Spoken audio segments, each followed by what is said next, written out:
están presentes en tus pulmones. ¿Cuántos receptores encontramos a nivel pulmonar? 3. Los llamados receptores de adaptación lenta, también conocidos como receptores de estiramiento, los llamados receptores de adaptación rápida o también llamados receptores de irritantes inhalados, y por último los receptores yuxtacapilares que se localizan en el propio parénquima pulmonar. ¿Ok? Hablemos un poquito de cada uno de ellos, ¿no? Cuando hablamos de receptores de adaptación lenta, primero, ¿estos qué son? Son terminaciones nerviosas sensitivas, localizadas en el músculo liso de la tráquea y a nivel bronquial. Son receptores que están conectados a fibras aferentes mielínicas que forman parte del 10º par craneal. Ahora bien, cuando los receptores de estiramiento se estimulan, como su nombre lo dice, cuando las paredes bronquiales, los bronquiolos o la tráquea se distienden o se dilatan. Cuando un bronquio sufre, señores, más estiramiento.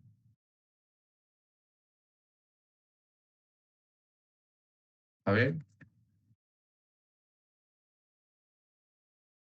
cuando los bronquios se estiran mucho más.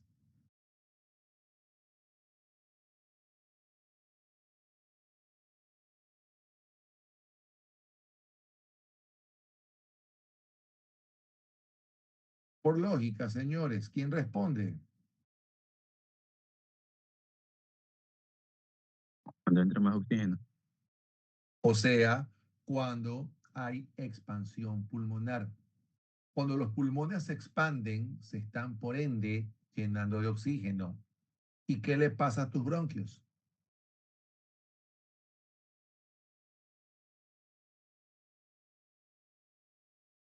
Se estiran. Se estiran, se dilatan.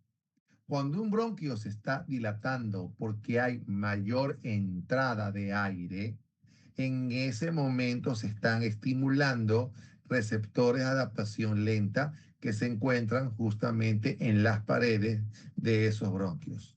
Por lo tanto, cuando esos receptores se ven estimulados, transmiten impulsos nerviosos por las fibras que forman el nervio vago, y esos impulsos van ¿a dónde? Van al centro respiratorio. Van a un área del centro respiratorio que se la conoce como área neumotáxica. Ya la vamos a ver. Cuando esos impulsos nerviosos llegan al área neumotáxica, el área neumotáxica estimulada envía en cambio señales inhibitorias al área inspiratoria, que ya la mencionamos hace poco. Entonces, cuando el área inspiratoria recibe impulsos inhibitorios, ¿qué sucede? En ese momento, la persona detiene la inspiración, se limita en ese momento la expansión pulmonar y, lógico, los bronquios que estaban dilatados regresan a su tamaño inicial o tamaño original. Cuando eso pasa, ahí se desactivan o se apagan los receptores de adaptación lenta.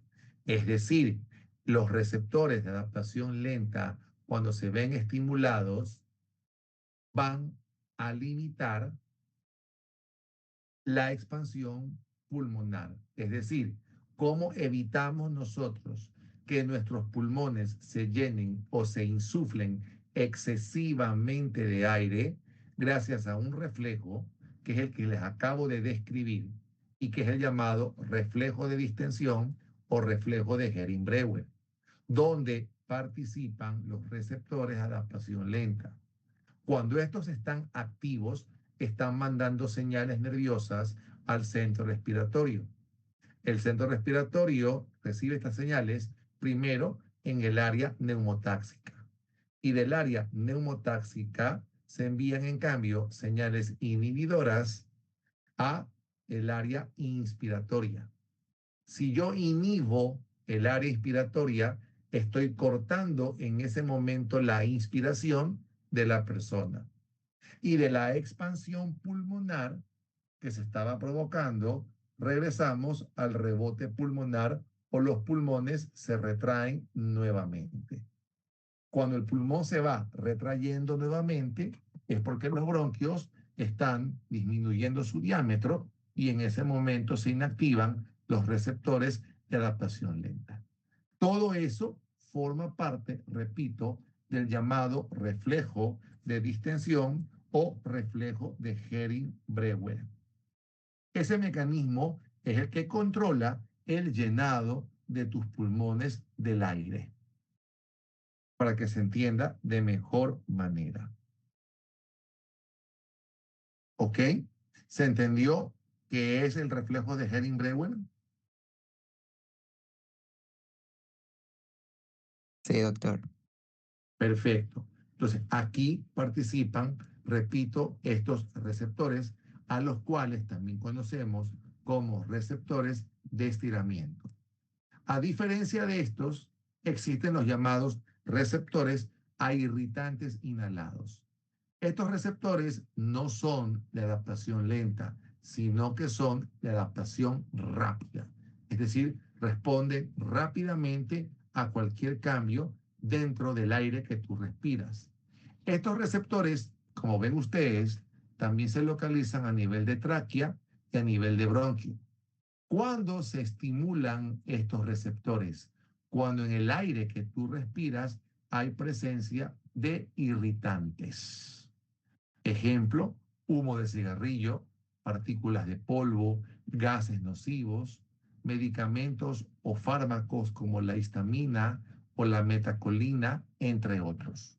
Entonces, cuando el aire que tú respiras posee estas sustancias químicas, va a haber estimulación de receptores a irritantes inhalados. Por lo tanto, cuando estos receptores son estimulados, su estimulación, ¿qué va a producir? Broncoconstricción. ¿Y qué es broncoconstricción? Cierre o disminución del diámetro bronquial. Súmale a eso que puede haber constricción laringea. ¿Qué es la laringe, señores?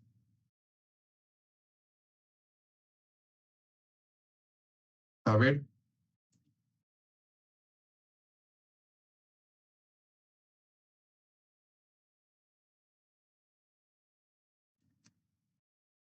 ¿qué encontramos en la laringe, jóvenes?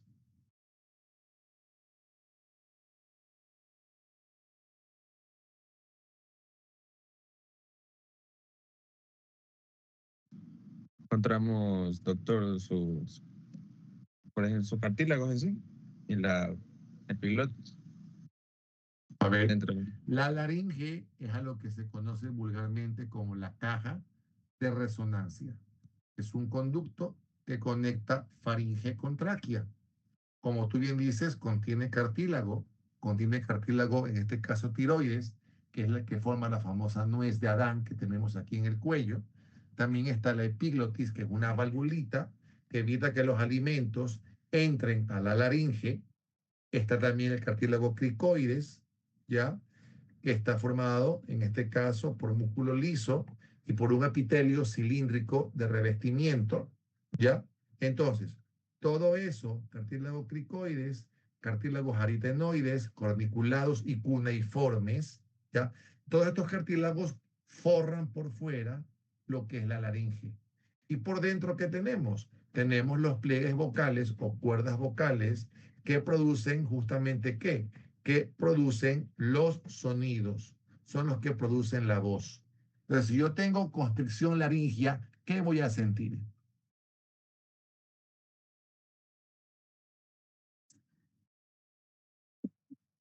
Suma broncoconstricción más constricción laringea, ¿qué es lo que la persona no va a poder hacer? Respirar, se ahoga. Correcto. No pasa el aire, ¿ok? Y si no pasa el aire, ¿qué va a darse como consecuencia en la sangre? Va a haber hipercapnia, porque no está entrando oxígeno y está aumentando la producción de dióxido de carbono. Y si sumas a eso aumento de la secreción mucosa, todo esto ¿qué va a producir? ¿O en quiénes se ven todas estas manifestaciones? En los pacientes que desarrollan asma. Un asmático no respira porque es tal la cantidad de moco que el asmático produce que el moco forma un verdadero tapón que sella o cierra completamente la vía aérea. Entonces, cuando una persona tiene sensibilidad de sus receptores a irritantes inhalados, es una persona con mayor predisposición al asma. Por eso es que se los relaciona con la fisiopatología del asma bronquial. Porque no todos son asmáticos si todos estamos expuestos a un aire contaminado. Porque los que son asmáticos tienen por genética una mayor predisposición a la enfermedad por una hipersensibilidad de estos receptores localizados a nivel bronquial. Por eso el asma es una enfermedad reactiva. ¿Reactiva a qué? Reactiva a la presencia de irritantes, de contaminantes, de gases tóxicos que pueden estar presentes en el aire que respiras.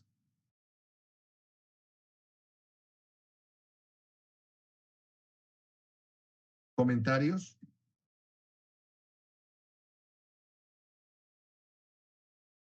¿Se está entendiendo, señores? Sí, doctor. Estamos. ¿Ok? Muy bien. Muy bien. ¿Cuáles nos quedan? Estos de aquí, los llamados receptores yuxtacapilares, que se localizan cerca de los capilares en las paredes alveolares. Como están en los capilares, obviamente estos se sitúan ¿dónde? Se sitúan en el intersticio pulmonar. Cualquier afección que compromete el intersticio pulmonar va a estimular a estos receptores. ¿Cuándo puede el intersticio verse afectado? Por ejemplo, cuando hay líquido presente en el mismo. ¿Cómo se llama la acumulación de líquido en el intersticio?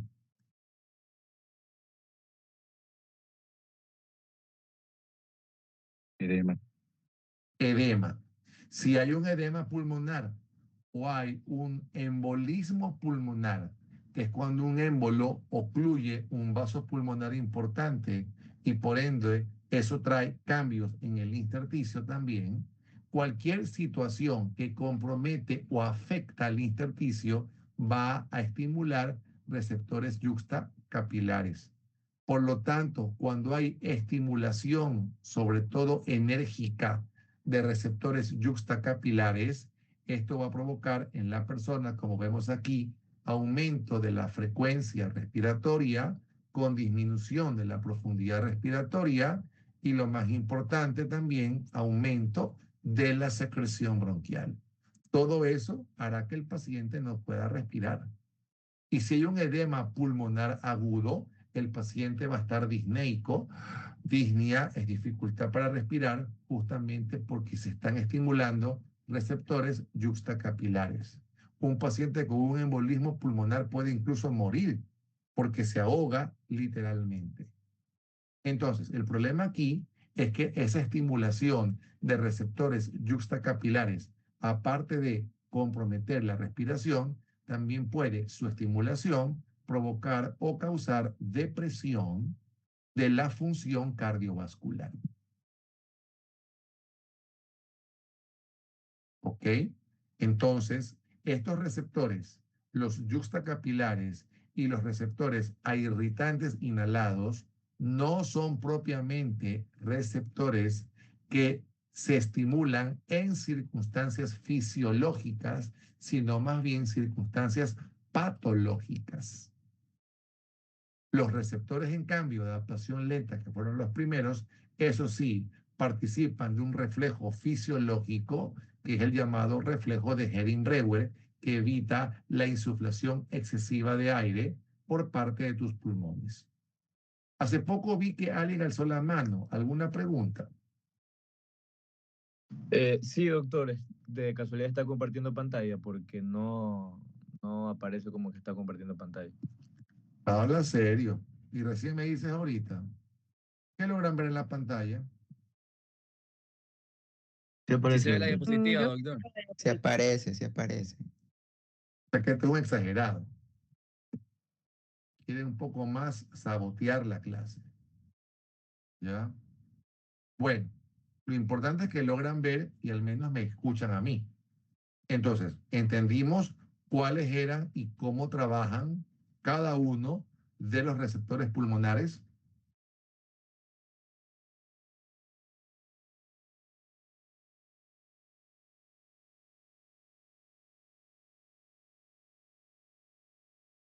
Capichi. Bueno, espero. Por acá se mencionan otros receptores que también forman parte del control respiratorio. Receptores nasales, faringios, laringios, receptores a nivel de pared torácica. Aquí mencionamos los varoreceptores que son encargados de captar cambios en la composición física o cambios físicos en la sangre, pero que también se conectan con el centro respiratorio a más de conectarse principalmente con el centro cardiovascular. ¿Quién de ustedes se acuerda la función de los propioceptores? A ver,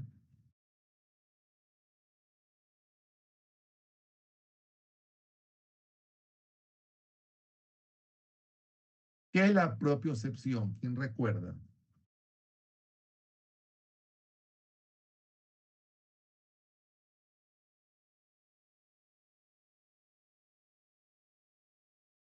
A ver, propioceptores. ¿Qué son los propioceptores? Es la capacidad, o sea, donde el cuerpo sabe la posición y el movimiento de sus partes sin necesidad de mirarlas. ¿Quién dijo eso? Vera Joel. ¿Tu nombre? Tito Vera. Tito, muy bien, Tito. Correcto. Conciencia de movimiento. Esa es la función primordial del propioceptor. ¿Y por qué los mencionamos aquí? Porque los propioceptores son receptores que se localizan a nivel de huesos, a nivel de músculo y a nivel de articulaciones. Cuando tú, por ejemplo, durante el ejercicio mueves tus articulaciones, estás estimulando propioceptores. Eso explica por qué al comenzar el ejercicio en una persona, ya se produce aumento de la frecuencia y de la profundidad respiratoria. Inconscientemente, a veces la persona no siente al comenzar el ejercicio que está respirando más veces por minuto. Se piensa que el estímulo principal para estos cambios de la actividad respiratoria radica en impulsos provenientes de los propios sectores que detectan, como bien dijo Tito, los movimientos de músculos y articulaciones. Por lo tanto, dichas señales estimulan el área inspiratoria del bulbo raquídeo, haciendo que la persona, para evitar la fatiga extrema, comienza a respirar más veces por minuto durante el ejercicio. Por eso es que aquí también se menciona, repito, a los propios receptores y también se hace mención de receptores cutáneos que son sensibles a cambios de temperatura o que se estimulan frente al dolor. ¿Okay? Hay dolores de intensidad muy fuerte que también podrían comprometer o podrían más bien modificar la frecuencia respiratoria en una persona. ¿Ok? Estamos. Entonces, de los receptores pasamos ahora a los controladores centrales. ¿Cuál en este caso es el controlador central? Es justamente el llamado centro respiratorio, que como ven en la gráfica, se localiza a nivel del tronco encefálico. Cuando yo hablo de tronco encefálico, señores, que es esto que estamos viendo aquí, en un corte cerebral sagital, es esta parte intermedia a la cual se la llama el tallo cerebral que conecta el cerebro con la médula. Aquí que encontramos, encontramos al bulbo raquídeo, encontramos al puente o protuberancia y encontramos el mesencéfalo. Aquí está distribuido, repito, el centro respiratorio, el cual se divide en tres áreas. Aquí, en el bulbo raquídeo, encontramos el área rítmica vulvar, que está conformada por dos tipos de neuronas, las que conforman el área inspiratoria y las que conforman el área expiratoria. Y más arriba, en el puente, está el área apnéustica y más arribita el área neumotáxica. Son, repito, tres áreas que dividen funcionalmente al centro respiratorio. ¿Qué hace cada una de ellas? Aquí podemos ver que el área rítmica vulvar que se encuentra aquí en el bulbo raquídeo, llamada también área automática, la función de esta área es, como ven ustedes, el control del ritmo básico de la respiración. ¿Qué quiere decir esto? Que cuando tú respiras tranquilamente, tu respiración está formada por una inspiración y por una expiración, dura en total 5 segundos. Eso es lo que dura normalmente la respiración normal o tranquila en una persona. Si dividimos, podemos decir que la inspiración dura alrededor de 2 segundos y la expiración dura alrededor de 3. O sea, es un poquito más extensa la expiración y le lleva a la expiración un segundo adicional. Ese tiempo o esa duración promedio está dada por el trabajo, repito, del área rítmica vulvar. Entonces, ¿cómo es esto? El área rítmica vulvar, como les decía a ustedes, está formada por dos tipos de neuronas. Las neuronas inspiratorias y las neuronas del área expiratoria. Cuando el área inspiratoria vulvar está activa, su activación promedio dura 2 segundos. ¿Qué pasan en estos 2 segundos? Hay contracción principalmente de dos grupos musculares. A la cabeza, el diafragma y los intercostales externos. De tal modo que aumenta el diámetro vertical y el diámetro transversal de tu caja torácica. Cuando estos músculos se contraen activamente, su contracción promedio dura 2 segundos, que es el tiempo que está activa el área inspiratoria. Esto, repito, sucede cuando tú respiras de forma normal o de forma tranquila. Cuando, por el reflejo de Hering-Breuer, el área inspiratoria comienza a recibir impulsos inhibidores provenientes del área neumotáxica, pasamos de la activación de la misma a su inactivación. Y cuando el área inspiratoria está inactiva, es cuando la persona comienza a expirar. ¿Qué tiempo permanece inactiva el área inspiratoria? 3 segundos, que son los 3 segundos que dura la expiración. Para yo expirar, es decir, para expulsar el aire, debe la presión alveolar ser mayor que la presión atmosférica. Recordemos eso. Y para que se dé eso, ¿qué debe pasar? Debe haber relajación de grupos musculares, asimismo diafragma e intercostales externos, y súmale a eso las dos fuerzas centrípetas que les comenté en la clase. La tracción que el surfactante ejerce dentro de los alvéolos y por otro lado la retracción elástica que sufre la pared del tórax al momento de la retracción y por otro lado el rebote elástico de tus pulmones. Todo eso mientras el área inspiratoria está inactiva, que es cuando tú expiras de forma normal o de forma tranquila. Todo esto que hemos mencionado es durante, y ojo con esto, durante una respiración pasiva o normal. Pero ¿qué pasa si de una respiración tranquila pasamos a una respiración forzada? Miren este cambio que es importante. Y esto explica por qué la persona con lógica o por lógica se cansa más rápidamente. Cuando tú inspiras y expiras forzadamente, las dos áreas de este centro de control están permanentemente activas. Tanto el área inspiratoria como el área expiratoria. O sea, si tú respiras más veces por minuto, no le das tiempo a que el área inspiratoria se inactive. Por lo tanto, no das tiempo a que tus músculos respiratorios se relajen. Mira que en ambos momentos están todos tus músculos contraídos. En inspiración están contraídos el diafragma, pero se suma al diafragma el esternocleidomastoideo y los escalenos que elevan la parte superior del tórax. Y en el momento de la expiración, aparte de estar contraídos estos músculos de acá, también se contraen los intercostales internos y la persona comienza a contraer también los músculos abdominales. En pocas palabras, la respiración forzada hace que tus músculos respiratorios permanezcan todo el tiempo contraídos. Por eso es que la persona cuando respira agitadamente o respira de forma forzada, se cansa más rápidamente. ¿Se entendió esto último, por favor?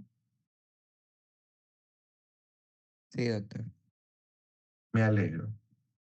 Y por acá tenemos el área neumotáxica, que se encuentra aquí arribita, que también forma parte del centro respiratorio y que ayuda a coordinar la transición entre la inspiración y la expiración. Esto que está en la parte superior de la protuberancia, repito, área neumotáxica, es la que por efecto de los receptores de adaptación lenta recibe impulsos nerviosos y luego manda impulsos inhibitorios. Mira lo que dice aquí el párrafo. Envía impulsos inhibitorios a las neuronas inspiratorias, desactivándolas antes de que los pulmones se insuflen excesivamente de aire. Es decir, gracias a la inactivación del área inspiratoria por parte del área neumotáxica, es como la persona controla el tiempo de insuflación. Dichos impulsos, por lo tanto, acortan la duración de la inspiración y hacen que la persona pueda pasar de la inspiración a la expiración. Lo contrario, ¿quién lo hace? La otra área es la llamada área apneústica. El área apneústica, en cambio, coordina la transición de la inspiración, o perdón, de la expiración, cuidado aquí, de la expiración de vuelta a la inspiración. ¿Por qué? Porque esta área que está por debajo de la neumotáxica y que está en la parte inferior del puente, va a enviar en cambio impulsos estimulatorios al área inspiratoria, dando como resultado una inspiración más larga y profunda. Entonces, como esta área envía señales estimulatorias al área inspiratoria, permite eso que la persona, luego de expirar, vuelva a qué? Vuelva a inspirar. Entonces, tomemos en cuenta las diferencias. Lo que hace el área neumotáxica versus lo que hace el área apnéustica. La primera coordina el paso de la inspiración a la expiración y esta, en cambio, coordina el paso de la expiración de vuelta a la inspiración. Entonces, todas aquellas órdenes que ejerce el centro respiratorio deben ser ejecutadas. ¿Y quiénes las ejecutan? Como su nombre lo dice, los efectores son los que efectúan las órdenes provenientes del centro de control, o sea, del centro respiratorio. Aquí, por ejemplo, encontramos las vías neurales, neuronas motoras respiratorias y a los músculos involucrados de forma directa en la ejecución del acto inspiratorio y del acto expiratorio. Preguntas y comentarios.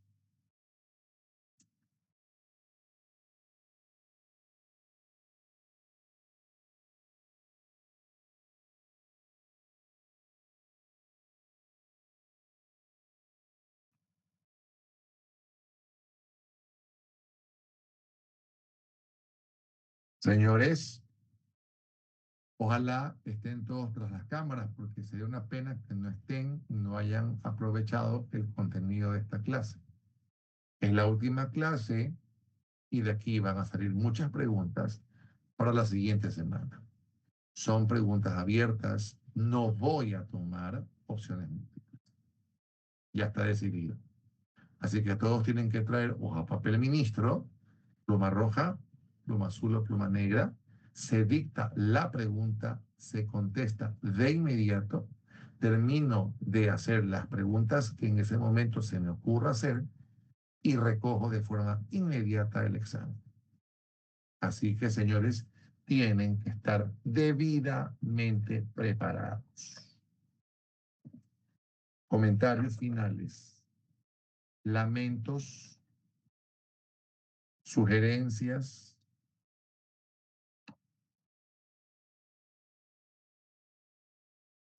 Doctor, en la misma hora de clase, ¿verdad? Cada paralelo será evaluado en su horario normal de clases. Yes. Gracias. De nada. Bueno, niños, si no hay preguntas o comentarios que realizar, hasta aquí llegamos. Me ha dado un gusto haber impartido clase a estos grupos este semestre. Espero que tengan suerte en el examen y quienes no la hayan tenido o no hayan alcanzado el promedio necesario y suficiente, pues bueno, tendrán que presentarse a un mejoramiento. En lo posterior, que ese sí abarca todos los contenidos. Primer parcial, segundo parcial. Para este examen entra renal y respiratorio.